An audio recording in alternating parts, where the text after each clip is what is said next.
할렐루야. 예수 그리스도께서 사망의 권세를 이기고 부활하셨습니다.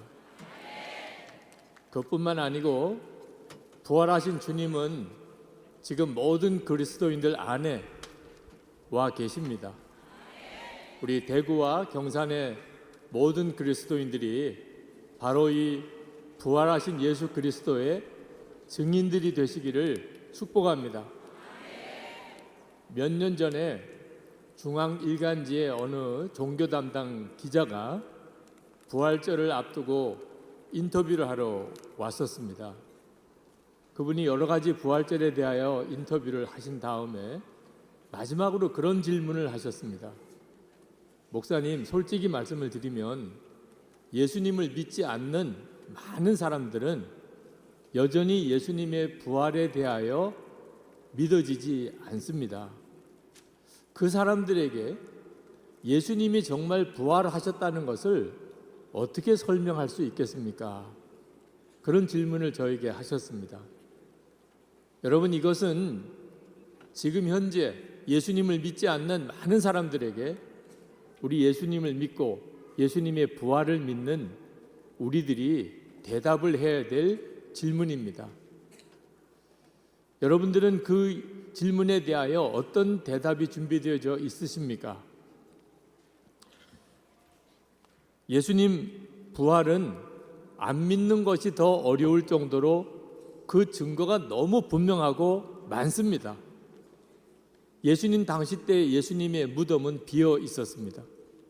그때 당시에 로마의 군인들 또 유대교의 대제사장과 그 무리들은 얼마든지 감추어졌다고 한다면 예수님의 시신을 찾아낼 수 있는 사람들이었습니다. 그러나 그들은 예수님의 시신을 발견할 수 없었습니다. 두 번째는 예수님의 제자들입니다.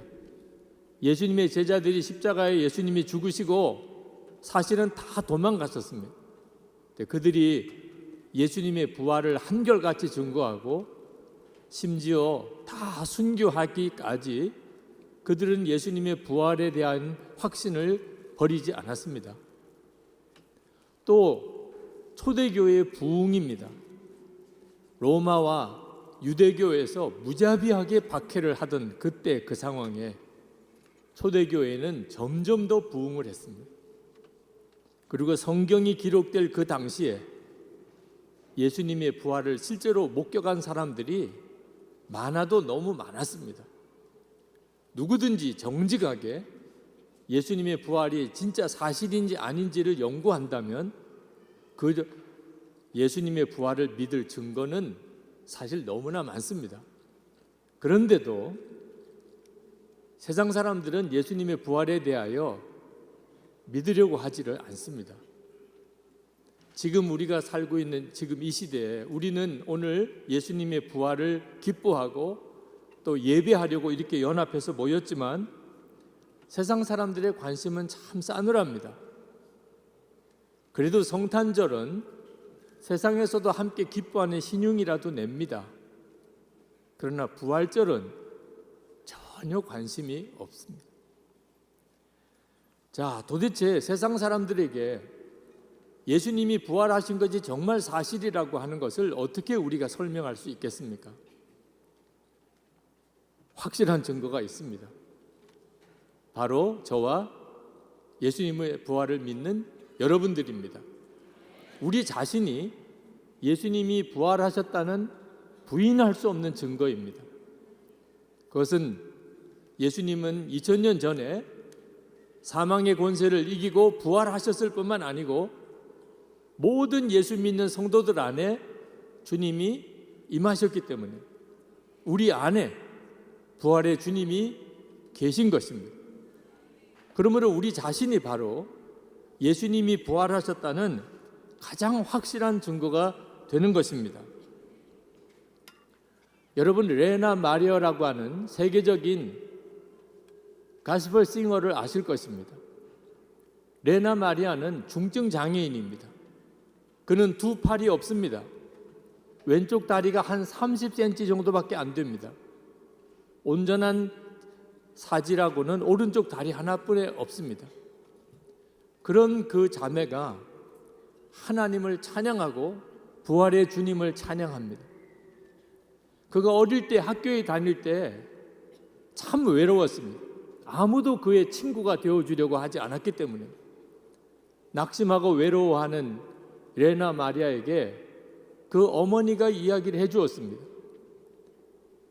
예수 그리스도께서 너의 친구다. 부활하신 주님이 지금 내 마음 안에 거하신다. 그 사실을 들려주었습니다. 레나 마리아는 그 어머니의 말씀에 의하여 자기 안에 예수님이 계시다는 사실을 대해서 눈이 뜨였습니다. 그리고 그는 세계 어디를 다니면서 부활의 주님을 노래하고 하나님을 찬양하는 사람이 되었습니다. 그가 노래하면서 이렇게 고백했습니다. 누군가 나에게 예수님이 부활하셨고 지금도 살아 계시다는 증거를 대보라 하면 나는 나의 약한 육신과 날마다 주님을 찬양하는 나의 입술을 당당하게 보여줄 거예요. 그렇습니다. 부활하신 예수님이 우리와 함께 하심을 믿는 사람만이 부활의 증인입니다.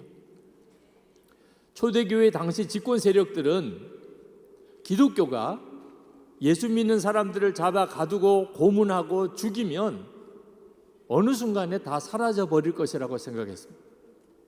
그러나 사도들을 잡아 옥에 가두고 그들을 죽이고 예수 믿는 사람들을 무자비하게 핍박하는데도 복음과 주님의 교회는 더욱 왕성하게 부흥을 했습니다. 당시의 집권 세력들이 몰랐던 것은 교회를 부흥시키는 것이 사도들이나 또는 교회 지도자들이 아니었다는 것입니다. 부활하신 예수님께서 친히 교회에 함께 하시면서 교회를 부흥시키셨던 것입니다.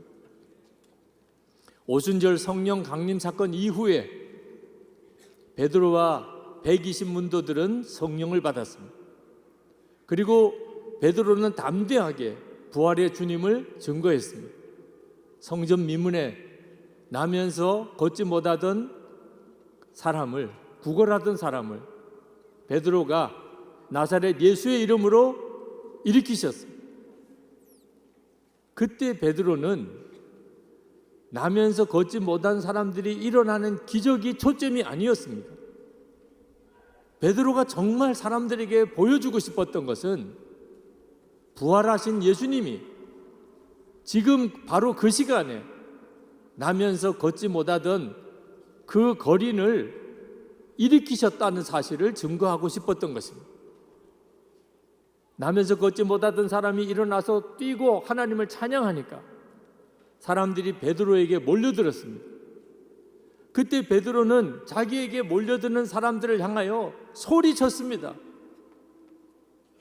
왜 나를 주목하느냐? 왜 우리를 주목하느냐? 사도행전 3장 16절에 예수로 말미암은 이 믿음이 너희 모든 사람 앞에서 이같이 완전히 낫게 하였느니라. 베드로가 정말 증거하고 싶었던 것은 부활하신 예수님이 지금도 교회와 함께 하시고 성도들과 함께 하시면서 주의 역사를 이루신다는 것입니다. 오늘 우리는 2000년 전에 죽음에서 부활하신 예수님을 기념하기 위하여 오늘 모인 것이 아닙니다. 우리는 지금 하나님 보좌 우편에 앉아 계실 뿐만 아니라 모든 예수 믿는 성도들 안에 오신 주님, 우리를 고아로 버려두지 아니하시고 다시 오리라 약속하신 그 약속을 이루신 부활하신 예수님을 찬양하고 그리고 경배하기 위해서 모인 것입니다. 여러분, 세상 살기 참으로 힘듭니다. 누구나 다 지금은 어려운 때를 만난 것 같습니다. 그러나 부활의 주님을 믿는 우리들은 힘들다, 어렵다 하는 말을 하는 것을 정말 조심해야 합니다. 만약에 지금 우리가 어렵다면 그러면 지금 북한에 있는 기독교인들, 북한에 있는 우리 동포들은 뭐라고 말을 해야 하는 것입니까? 지금 중국에 있는 기독교인들, 그들은 지금 뭐라고 이야기를 해야 하는 것입니까? 우리 한국에 처음 선교사님들이 오셨고 그때 예수를 믿었던 우리의 믿음의 선배들, 우리가 지금 어렵다면 그들은 뭐라고 이야기를 해야 합니까? 초대교회 이 당시 때 예수를 믿으면 십자가에 예수님처럼 못 박히고 모든 재산을 다 빼앗기고 말할 수 없이 죽어가던 그 초대교회 성도들은 뭐라고 이야기를 해야 되는 것입니까? 그런데도 지금 어려운 것은 현실이고 힘든 것은 어쩔 수 없는 일이라면 그것은 우리의 형편과 처지를 말하는 것이 아니고 우리의 믿음을 말하는 것입니다. 우리가 예수님이 부활하신 것은 믿는데 부활하신 예수님께서 지금 우리 안에 거하신다는 사실은 전혀 믿지 못하고 있는 것입니다. 부활하신 주님은 지금도 성도들과 함께 계십니다. 저는 몇 년 전에 모로코의 무슬림 한 청년의 이야기를 들었습니다. 그는 꿈속에서 예수님을 만났습니다. 부활하신 주님을 꿈속에서 만나고 그가 예수를 믿었습니다. 그 주변에 있는 가족과 친척들이 그가 예수님을 믿게 되었다는 사실을 알고 그를 죽이려고 했습니다. 그 나라에서는 그것이 가능한 나라입니다. 이 청년은 자기가 죽을지언정 예수를 믿는 믿음은 버릴 수가 없었습니다. 그런데 참 놀랍게도 자기 가족 중에 하나가 예수를 믿겠다는 것을 알고 그를 죽이려고 했던 그 친척들이 꿈속에서 동일하게 예수님을 만났습니다. 그래서 그들이 다 함께 그 집을 떠나서 믿음의 삶을 살아가게 되는 이야기를 들었어요. 예수 그리스도께서는 2000년 전에 부활하셨습니다. 그러나 지금 우리에게는 지금도 우리와 함께 계시는 그 주님이십니다. 세상은 여전히 병들고 부패합니다. 죽음의 세력이 가득합니다. 역사는 고통과 혼돈 속에 빠져 있습니다. 두려움이 가득합니다. 그러나 여러분, 우리는 압니다.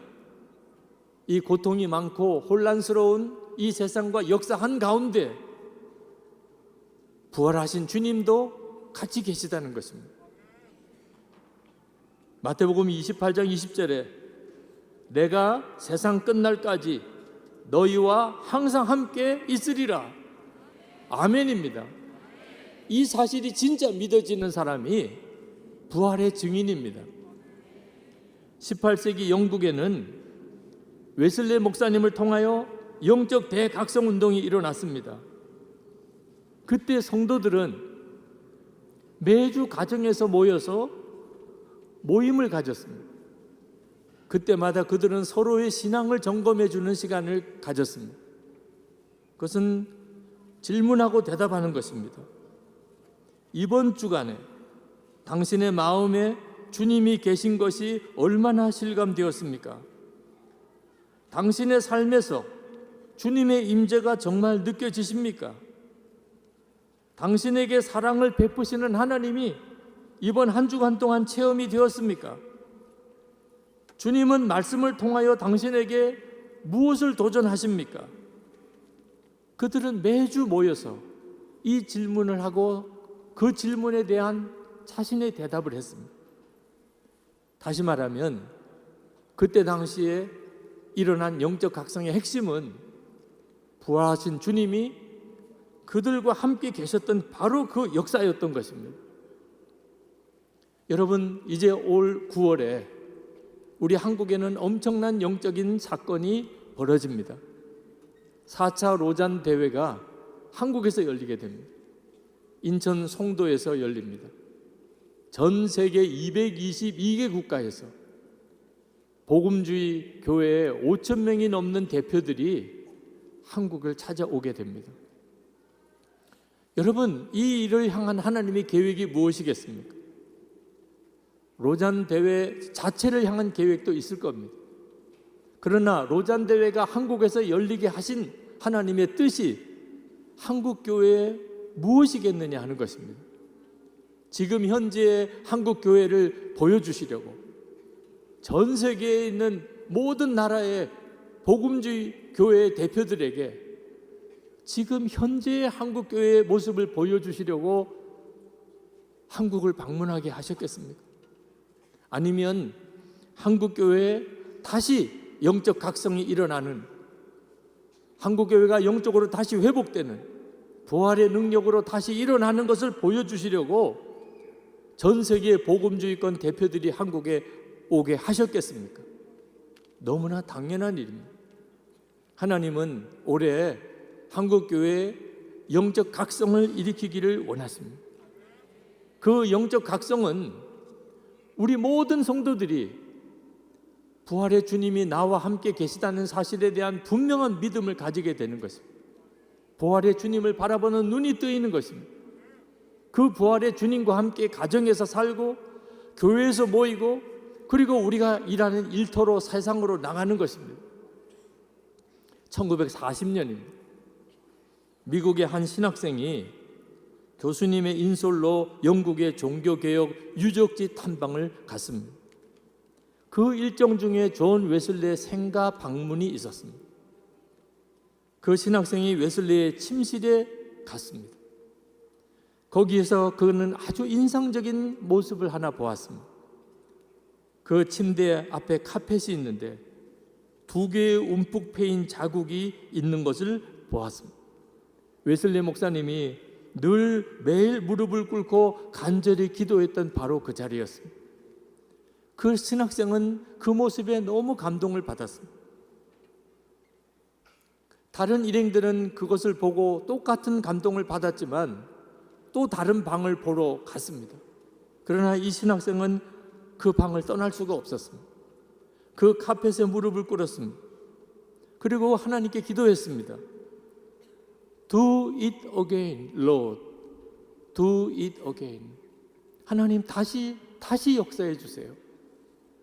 존 웨슬리에게 역사하셨던 하나님의 그 놀라우신 은혜를 저에게 다시 역사해 주세요.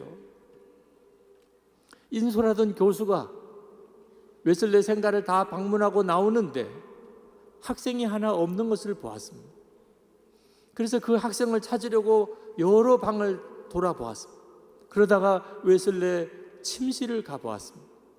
거기에 그 신학생이 그 움푹 파인 카펫 위에 자기 무릎을 거기에 놓고 그리고 간절한 마음으로 Do it again, Lord. 주님 다시 역사해 주세요. 그렇게 기도하는 것을 보았습니다. 그는 그 학생 옆에 가서 조용히 그 어깨에 손을 얹었습니다. 이제 우리가 여기 일정을 끝내고 가야 할 시간이라. 이제는 그만하고 일어나라고. 그 신학생이 누군지 아십니까? 빌리 그레함 목사님이죠. 똑같은 일이 윌리엄 부스, 구세군의 창시자 윌리엄 부스에게 있었습니다. 그는 사도행전 2장에 오순절에 성령이 강림하는 사건을 묵상하다가 마음이 너무나 뜨거워졌습니다. 그는 그 자리에서 하나님께 무릎을 꿇고 기도했습니다. Do it again, Lord. Do it again. 하나님, 이 오순절에 임했던 성령 강림의 이 역사가 저에게 일어나게 해주십시오. 다시 역사해 주십시오. 하나님께서는 윌리엄 부스의 그 간절한 기도를 응답하셨습니다. Do it again, Lord. 이 기도는 기독교 역사에 하나님이 영적 각성을 다시 일으키실 때 주님이 놀랍게 들으시고 응답하셨던 기도입니다. 지금 우리에게 그 기도가 필요합니다. 주님, 오순절 마가 다락방에 성령이 임하시고 그리고 120문도 위에 성령의 충만함과 그리고 강력한 초대교회가 세워졌던 바로 그 부활의 역사가 지금 나에게 일어나게 해주십시오. 우리에게 일어나게 해주십시오. 우리 교회에 일어나게 해주십시오. 우리 대구와 경산에 일어나게 해주시고 이 대한민국에 일어나게 하시고 우리 민족에게 일어나고 전 세계 열방에 일어나게 해주십시오. 그렇게 우리가 기도해야 합니다. 존 웨슬레에게 역사하시고 윌리엄 부스에게 역사하셨던, 다시 부활의 능력으로 부활의 주님의 놀라운 인재를 경험하게 하셨던 그 일이 지금 우리에게 일어나야 하는 것입니다. 예수님의 부활은 과연 진짜 사실이냐고 세상 사람들은 우리에게 묻습니다. 물론입니다. 나를 보십시오. 내 안에 부활의 주님이 와 계십니다. 우리가 그렇게 대답할 수 있어야 합니다. 우리 대구와 경산의 모든 그리스도인들은 다 부활의 증인이 되시기를 축복합니다. 기도하겠습니다. 아버지 하나님, 우리 대구와 경산의 모든 교회와 그리스도인들이 함께 모여 오늘 부활절 연합 예배를 드립니다. 이 예배를 주관하시고 또 받으시는 아버지 하나님, 그리고 실제로 사망의 권세를 이기고 부활하신 주님, 주님이 우리에게 원하시는 것은 무엇입니까? 우리가 어떻게 하기를 주님이 원하십니까?